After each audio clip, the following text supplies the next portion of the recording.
আসসালামু আলাইকুম everyone, welcome back to my channel. আজকের পর্বে তৈরি করে দেখাবো এমন একটা ম্যাজিক মশলার রেসিপি যেটা যে কোনো মাছ, মাংস, তরকারিতে ইউজ করলে এর স্বাদ দ্বিগুণ বেড়ে যাবে।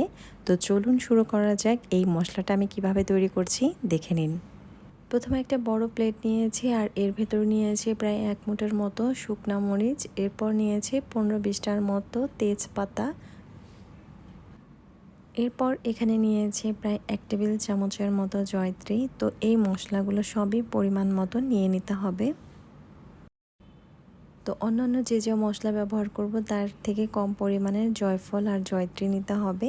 তো এখানে আমি দুটো জয়ফল নিয়েছি।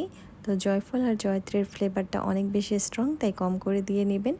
এরপর নিয়েছি প্রায় 1 মুঠের মতো দারচিনি, এরপর নিব প্রায় 1 টেবিল চামচের মতো এলাচ। এখানে আমি ছোট এলাচ নিয়েছি। এরপর নিচ্ছি বড় এলাচ। তো ছোট এলাচ আর বড় এলাচ এই দুটো কিন্তু একটু সমান পরিমাণে নেওয়ার চেষ্টা করবেন। তো পরিমাণটা কিন্তু 1 টেবিল চামচের মতো হবে। তো দুইটা এলাচই কিন্তু এরকম 1 টেবিল চামচ করে নিয়ে নেবেন। তো ছোট এলাচ আর বড় এলাচ দুটোই 2 টেবিল চামচের মতো আছে এখানে। এরপর নিচ্ছি প্রায় 1 মুঠের মতো ধনিয়া, আর নিব এখানে শাহি জিরা। তো শাহি জিরা এখানে আমি 1 টেবিল চামচের মতো নিয়েছি। এরপর এখানে নিয়েছি 1 টেবিল চামচের মতো লবঙ্গ। তো শাহি জিরার সাথে আপনারা সাদা জিরাও ব্যবহার করবেন 1 টেবিল চামচের মতো করে। তো সাদা জিরা আমার কাছে ছিল না, তাই আমি সাদা জিরার গুঁড়াটা ব্যবহার করব পরবর্তীতে। তো সেটাও আমি দেখিয়ে দিব কিভাবে করছি। এরপর নিয়েছি 1 টেবিল চামচ কালো গোলমরিচ।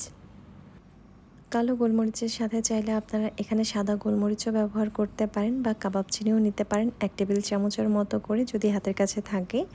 এখন নিয়েছি 1 মুঠের মতো মৌরি, যেটাকে মিষ্টি জিরা বলে। তো মৌরি অবশ্যই ব্যবহার করার চেষ্টা করবেন, খুবই চমৎকার ফ্লেভার আসে রান্নায় এই মৌরি ব্যবহার করলে।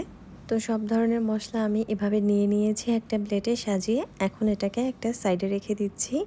তো চুলায় আমি একটা ফ্রাই প্যান বসিয়েছি। প্রথমে এখানে শুকনো মরিচ দিয়ে নিয়েছি, এরপর হাত দিয়ে তেজপাতাটাকে একটু ছিঁড়ে দিব। চাইলে কিন্তু আপনারা কেচি দিয়ে তেজপাতা কেটে দিতে পারেন। তো শুকনো মরিচের বোটা কিন্তু আমি ফেলে দিয়েছি। তো অন্যান্য মশলা ভাজার আগে অবশ্যই এভাবে শুকনো মরিচ আর তেজপাতাটাকে আগে ভেজে নিতে হবে। তো এগুলো যেহেতু খুব অল্প সময়ের মধ্যে ভাজা হয়ে যায়, তাই খুব লো আঁচে এটাকে ভেজে নেবেন। তো দেখুন এটা ভাজা হয়ে গেছে। এখন এটাকে স্ট্রেনারের সাহায্যে আমি একটা প্লেটে তুলে নিচ্ছি। এই পর্যায়ে আমি এই ফ্রাই প্যানের ভেতরে এখন বাকি মশলাগুলো নিয়ে নিব।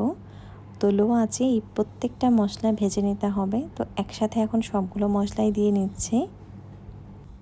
তো মশলার গায়ে যে ভেজা ভাবটা সেটা যেন চলে যায়, এভাবে কিন্তু সবগুলো মশলাই খুব ভালো করে ভেজে নিতে হবে। তো খুব লো আঁচে এইগুলো ভেজে নেবেন 5 থেকে 6 মিনিটের মতো সময় নিয়ে। তো এই মশলাগুলো ভেজে নেওয়ার সময় কিন্তু অবশ্যই একটু ঘন ঘন নাড়াচাড়া করে নিতে হবে যাতে মশলাগুলো পুড়ে না যায়। তো মশলাগুলো কিন্তু খুব ভালো করে ভেজে নিয়েছি। তো একটু খেয়াল করলে বুঝতে পারবেন। তো আমি হাত দিয়ে একটু ভেঙে দেখাচ্ছি। তো যখনই দেখবেন যে এরকম মুচমুচে হয়ে গেছে, তখনই বুঝতে হবে যে মশলাগুলো খুব ভালো করে ভাজা হয়ে গেছে।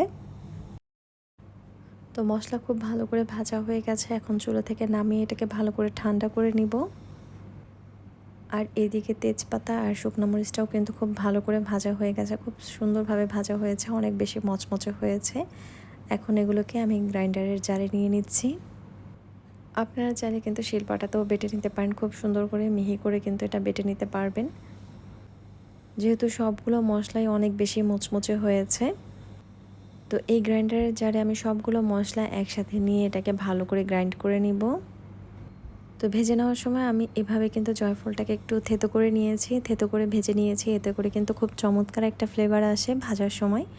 আর এটা গুঁড়ো করার পরও দেখবেন খুবই চমৎকার একটা ফ্লেভার আসবে। তো মশলা ভেজে নেওয়ার সময় অবশ্যই জয়ফলটাকে একটু থেতো করে তারপরে ভেজে নেবেন, তাহলে দেখবেন যে কত সুন্দর একটা ফ্লেভার আসে। তো সবগুলো এভাবে একটা মিক্সিং জারে নিয়ে নিচ্ছি। তো নিয়ে 1 থেকে 1.5 মিনিটের মতো সময় নিয়ে এটাকে একটু ভালো করে মিক্সড করে নিচ্ছি। তো গ্রাইন্ডারে এটাকে ভালো করে বিট করে নিলাম। এখন দেখুন কত সুন্দরভাবে এটা গুঁড়ো হয়ে গেছে। তো এই মশলা চেলে নেওয়ার কোনো প্রয়োজন নেই, তো সবটাই ঢেলে নিয়েছি। যেহেতু এখানে আমি কোনো রকমের জিরা ব্যবহার করিনি, তাই আমার কাছে যে জিরাটা ছিল, তো বাসার জিরা, সেটা আমি এখানে ইউজ করছি। তো এই জিরাটা কাঁচা, একদম গুঁড়ো করা, তাই সেটাই আমি এই মশলার সাথে মিশিয়ে নিচ্ছি। তো মশলা রেডি করার সময় আমি খেয়াল করিনি যে আমার সাদা জিরাটা নেই। তো পরবর্তীতে আমি এইরকম করে মিক্সড করে নিয়েছি। তো এই মশলাটাকে আমি একটা কাঁচের জারে সংরক্ষণ করে রাখছি। আপনারা আপনাদের পছন্দ মতো জারে এভাবে সংরক্ষণ করে রাখতে পারেন। যখন রান্না করবেন তখন এখান থেকে আপনাদের প্রয়োজন মতো মশলাটা নিয়ে রান্নায় ছিটিয়ে দিবেন। আজকের রেসিপি এই পর্যন্তই। ভালো লাগলে লাইক, কমেন্ট, শেয়ার করতে ভুলবেন না। আল্লাহ হাফেজ।